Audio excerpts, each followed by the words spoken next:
Salut les taureaux et bienvenue dans cet horoscope pour le mois de janvier 2022. Mon nom est Gabriel, je suis astrologue et ensemble je propose qu'on regarde un petit peu comment ce mois-ci va se dessiner pour vous. D'abord, je voudrais vous souhaiter une très belle année 2022. Je suis vraiment content de pouvoir continuer de faire ces vidéos-là pour vous. Alors ce mois de janvier va être principalement à saveur capricornienne comme à l'habitude parce que c'est vraiment là que le soleil va passer la majorité du temps.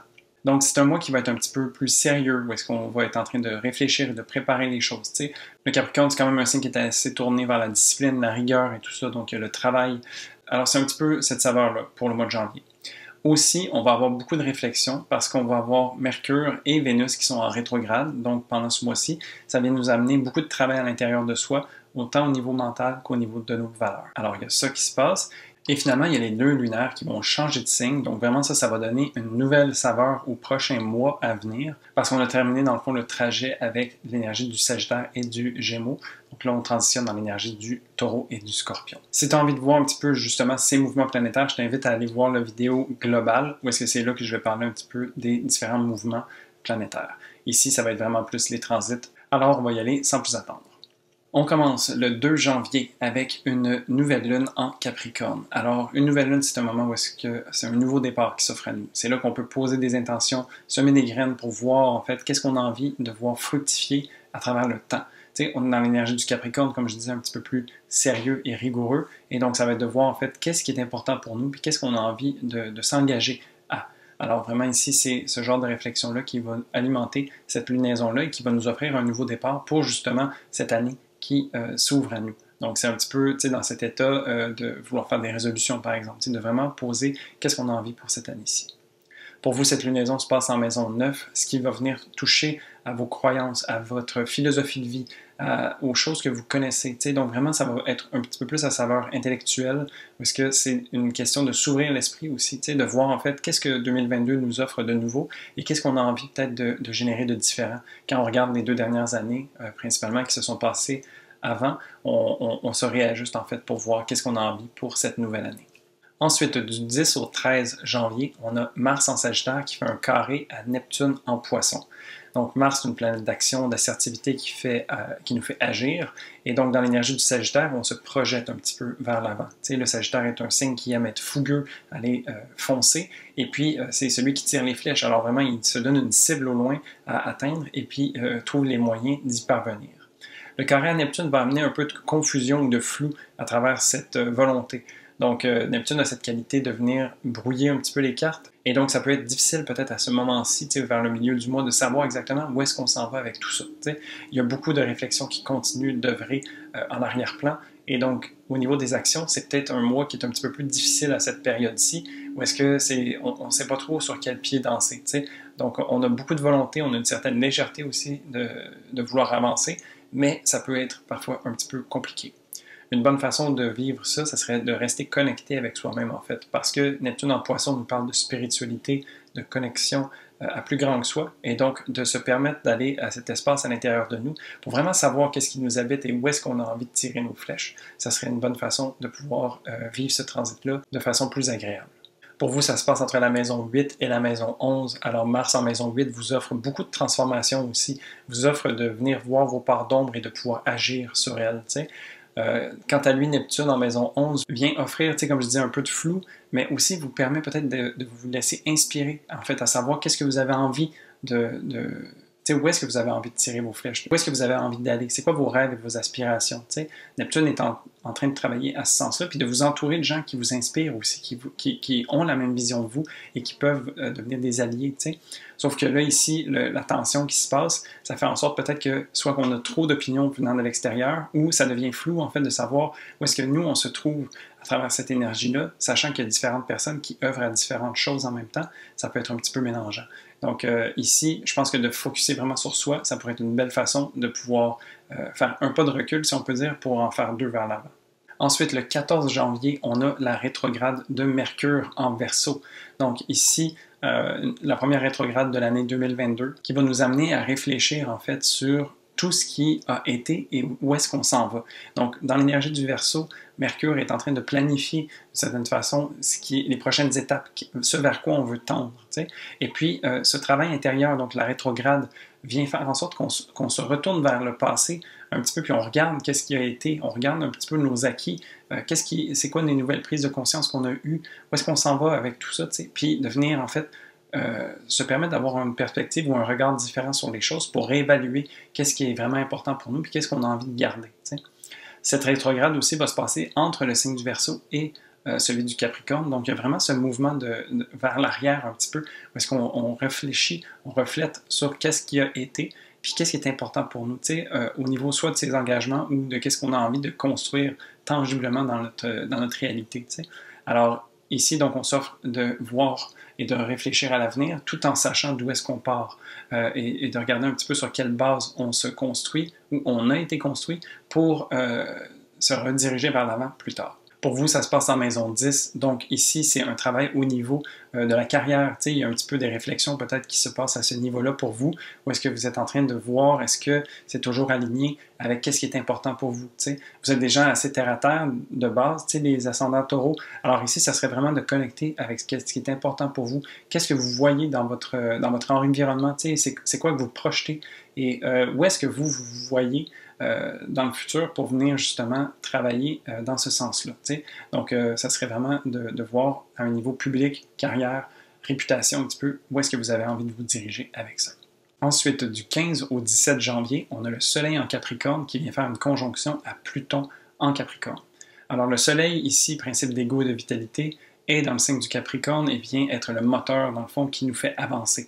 On a envie de cette tangibilité, on a envie de cette objectivité, on a envie de pouvoir toucher les choses, savoir où est-ce qu'on s'en va, mettre l'effort qui est nécessaire pour atteindre nos objectifs. On est vraiment la tête baissée un petit peu avec un Soleil en Capricorne.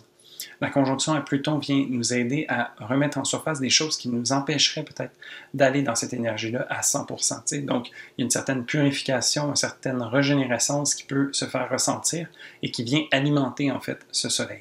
Le Soleil vient aussi, comme éclairer tout ça, comme je disais. Alors, juste avant ça aussi, il y a eu une conjonction avec Vénus qui est rétrograde, et donc le Soleil se permet de faire ce pont entre Vénus et Pluton qui se sont rencontrés plusieurs fois déjà et qui sont en train de métaboliser puis de transformer des choses qui sont importantes pour nous et qui font écho à nos valeurs. Donc, c'est vraiment ici un beau travail qui vient s'offrir à nous, donc de venir illuminer un petit peu ce travail intérieur qui est en train de se passer pour nous. Pour vous, ça se passe en maison 9 et donc de vous permettre de vous ouvrir, d'avoir un esprit ouvert à des nouvelles choses, à des nouvelles façons de voir les choses, nouvelles façons de penser, vous permettre de voir en fait peut-être qu'il y a des croyances limitatives qui vous empêchent de rayonner au maximum, où il y a peut-être des choses qui sont une roche dans le soulier qui ne vous permettent pas d'avancer comme vous aimeriez. Et donc, ça va être un bon moment en ce milieu de janvier de venir travailler là-dessus pour vous assurer de vous alléger pour la suite des choses. Ensuite, le 17 janvier, on a une pleine lune en Cancer. Donc ici, une pleine lune, c'est un moment pour manifester parce que c'est une culmination d'énergie. La lune est complètement illuminée par le soleil, donc on est capable de bien voir et saisir qu'est-ce qui se passe pour nous au niveau du Cancer. Le Cancer, c'est le domaine de la lune, donc la lune est très confortable, elle a envie justement de faire ce travail intérieur, de connecter à ses besoins, de prendre conscience de ses peurs aussi, puis de s'offrir le travail pour prendre soin d'elle et prendre soin des autres par le fait même. T'sais. Alors ici, pour vous, ça se passe en maison 3, et donc il y a vraiment ce côté mental qui va être de mise aussi pendant cette période-là. Il y a Vénus, Mercure, qui sont déjà en train de faire un travail intérieur, et la Lune vient également mettre son épaule à la roue, si je peux dire, et vous aide à prendre conscience de choses qui vous habitent et qui ont besoin d'être entendues et d'être reconnues. T'sais. Alors, il y a vraiment ce travail intérieur important qui va se présenter pour vous, et vous avez la possibilité d'y offrir votre présence, votre conscience pour être capable de faire des choix et de répondre à ces besoins-là selon les possibilités que vous avez. Ensuite, du 22 au 23 janvier, on a le Soleil qui va être rendu en Verseau, qui fait sa conjonction à Mercure, qui va être en Verseau également. Alors ici, on appelle ça un quasimi, quand le Soleil et Mercure sont exactement au même degré, ce qui veut dire que Mercure se voit offrir une sorte de purification, quelque chose qui fait vraiment du bien, qui nous permet d'avoir une clarté d'esprit. C'est vraiment des déclics importants qui peuvent se passer à ce moment-là. C'est tout à fait donné parce que Mercure va être en rétrogradation à ce moment-là. Et donc, ça va faire du bien d'avoir ce petit éclairage venant du Soleil qui, lui-même, n'est pas super confortable dans l'énergie du Verseau, mais qui peut se permettre de travailler avec elle et avec cette énergie-là et et de voir ce qui est important pour lui. T'sais. Donc ici, c'est vraiment un travail introspectif où est-ce qu'on prend conscience de choses, on met en lumière certaines choses, et après, c'est de se rappeler de ces choses-là pour être capable, quand Mercure va redevenir direct, de pouvoir porter des actions et pouvoir agir en ce sens-là.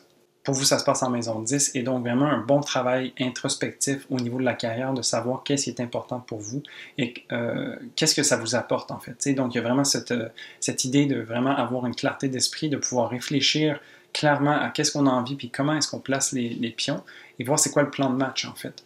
Donc ici, ça va vous permettre aussi de reconnecter avec ce qui vous rend unique et ce que vous avez envie de goûter, et ça va vous permettre un réalignement.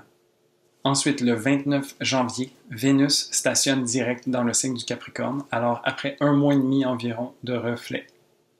Alors après un mois et demi environ de rétrograde, Vénus se remet à bouger vers l'avant. Alors tout ce travail qu'on s'est permis à l'intérieur au niveau de nos valeurs, de nos relations, de ce qui nous fait plaisir, de la manière qu'on a d'être avec les autres et tout ça, va venir être déployé, va venir débloquer d'une certaine façon. Donc après avoir eu cette réflexion-là, on se remet à avancer. Pour vous, ça se passe dans la maison 9, et donc c'est comme si ces déclics qui vont s'être passés pour vous vous amènent à avoir une façon différente de voir la vie. Vous offre peut-être de connecter avec la spiritualité ou avec des choses qui vous permettent d'élargir vos horizons. T'sais.